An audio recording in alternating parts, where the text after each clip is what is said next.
ಹುಕ್ಕೇರಿ ತಾಲೂಕಿನ ಎಲ್ಲಾ ಗ್ರಾಮಗಳಲ್ಲಿ ಹಸಿರು ಗಿಡ ಸ್ವಚ್ಛ ಗ್ರಾಮ ಎಂಬ ಘೋಷವಾಕ್ಯದೊಂದಿಗೆ ವಿಶ್ವ ಪರಿಸರ ದಿನ ಆಚರಿಸಲಾಗುತ್ತಿದೆ ಎಂದು ಹುಕ್ಕೇರಿ ತಾಲೂಕಾ ಪಂಚಾಯತ್ ಕಾರ್ಯನಿರ್ವಾಹಕ ಅಧಿಕಾರಿ ಮಲ್ಲಾಡತ್ ಹೇಳಿದರು. ಅವರು ಇಂದು ರಾಜ ಲಖಂಗೌಡ ಜಲಾಶಯದ ಆವರಣದಲ್ಲಿ ವಿಶ್ವ ಪರಿಸರ ದಿನ ಅಂಗವಾಗಿ ಸಾಮಾಜಿಕ ಅರಣ್ಯ ಇಲಾಖೆ ಹಮ್ಮಿಕೊಂಡ ಕಾರ್ಯಕ್ರಮವನ್ನ ಸಸಿ ನೆಡುವ ಮೂಲಕ ಚಾಲನೆ ನೀಡುತ್ತಾ ಮಾತನಾಡಿ, ಪರಿಸರ ಉಳಿವಿಗಾಗಿ ತಾಲೂಕಿನ ಪ್ರತಿ ಗ್ರಾಮದಲ್ಲಿ ಹಸಿರು ಗಿಡ ನೆಟ್ಟು ಸ್ವಚ್ಛ ಗ್ರಾಮ ಮಾಡುವ ಸಪ್ತಾಹವನ್ನ ಹಮ್ಮಿಕೊಳ್ಳಲಾಗಿದೆ ಎಂದರು.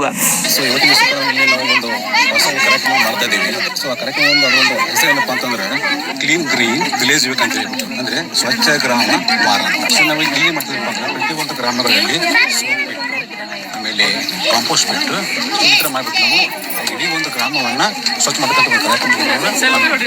ಇದು ಜೂನ್ 5ರಿಂದ ಜೂನ್ 12 ಜಲಾಶಯದಲ್ಲಿ ಸಸ್ಯ ರಾಶಿ ನಿರ್ಮಾಣಕ್ಕಾಗಿ ಸಾಮಾಜಿಕ ಅರಣ್ಯ ಇಲಾಖೆಯ ವತಿಯಿಂದ ಶಾಲಾ ಮಕ್ಕಳು ಸಾವಿರಾರು ಸಸಿಗಳನ್ನ ನೆಟ್ಟು ಪರಿಸರ ದಿನ ಆಚರಿಸಿದರು. ಹುಕ್ಕೇರಿ ಸಾಮಾಜಿಕ ಅರಣ್ಯ ಇಲಾಖೆಯ ವಲಯ ಅಧಿಕಾರಿ ಮಹಾಂತೇಶ್ ಸಜ್ಜನ್ ಮಾತನಾಡಿ, ಪ್ರತಿ ವರ್ಷ ಜೂನ್ ತಿಂಗಳಿನಲ್ಲಿ ವಿಶ್ವ ಪರಿಸರ ದಿನ ಆಚರಿಸಲಾಗುತ್ತದೆ. ಹುಕ್ಕೇರಿ ತಾಲೂಕಿನಲ್ಲಿ ತಾಲೂಕಾ ಆಡಳಿತ ಮತ್ತು ವಿವಿಧ ಇಲಾಖೆಗಳ ಅಧಿಕಾರಿಗಳ ನೇತೃತ್ವದಲ್ಲಿ ಈ ಕಾರ್ಯಕ್ರಮ ಹಮ್ಮಿಕೊಳ್ಳಲಾಗಿದೆ. ಈ ವರ್ಷ ದಿನದಿಂದ ದಿನಕ್ಕೆ ತಾಪಮಾನ ಹೆಚ್ಚುತ್ತಿರುವ ಸಂದರ್ಭದಲ್ಲಿ ನಾವುಗಳು ಪ್ರತಿಯೊಬ್ಬರು ಗಿಡಗಳನ್ನ ನೆಟ್ಟು ಪರಿಸರ ಸಂರಕ್ಷಣೆ ಮಾಡಬೇಕಾಗಿದೆ. ತಮ್ಮ ಗ್ರಾಮ ನಗರಗಳಲ್ಲಿ ಅರಣ್ಯ ಇಲಾಖೆ ನೆಟ್ಟ ಸಸಿಗಳ ಪಾಲನೆ ಪೋಷಣೆ ಮಾಡಲು ಇಲಾಖೆಯೊಂದಿಗೆ ಕೈ ಜೋಡಿಸಬೇಕು ಎಂದರು.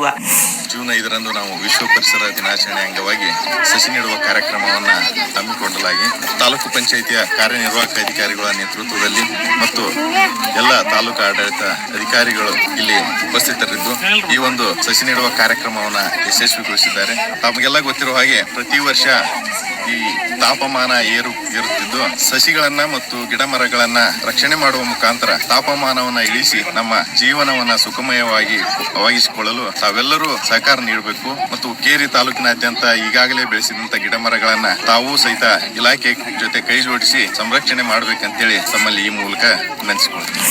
ಈ ಸಂದರ್ಭದಲ್ಲಿ ಹಿಡಕಲ್ ಜಲಾಶಯ ಉದ್ಯಾನ ಕಾಶಿ ವಿಶೇಷ ಅಧಿಕಾರಿ ರಾಜಶೇಖರ್ ಪಾಟೀಲ್, ವಲಯ ಅರಣ್ಯ ಅಧಿಕಾರಿ ಪ್ರಸನ್ನ ಬೆಲ್ಲದ್, ಉಪವಲಯ ಅರಣ್ಯ ಅಧಿಕಾರಿ ಎಸ್ ಕೋರಿ, ಅರಣ್ಯ ಸಂರಕ್ಷಕರಾದ ರಾಜು ಅಮರ್ಗೋಳ್, ಶಿವಪ್ಪ ಶಾಂಡ್ಗಿ, ಶಿವಕುಮಾರ್ ನಾಯಕ್, ಕ್ಷೇತ್ರ ಶಿಕ್ಷಣಾಧಿಕಾರಿ ಪ್ರಭಾವತಿ ಪಾಟೀಲ್, ತಾಲೂಕಾ ಪಂಚಾಯತ್ ಅಧಿಕಾರಿಗಳಾದ ಪಿ ಲಕ್ಷ್ಮೀನಾರಾಯಣ್, ಅರ್ಷದ್ ನೇರ್ಲಿ, ಮಹಂತೇಶ್ ಬಡವಾಡ್ಮಠ್, ಶಂಕರ್ ಶಿರ್ಗುಪ್ಪಿ, ಪಿಸಿ ಜವಲಿ ಹಾಗೂ ಯರಗಟ್ಟಿ ಸರ್ಕಾರಿ ಪ್ರೌಢಶಾಲೆಯ ವಿದ್ಯಾರ್ಥಿಗಳು ಉಪಸ್ಥಿತರಿದ್ದರು. Raju Bagalkoti, in news, ಕೇರಿಯ.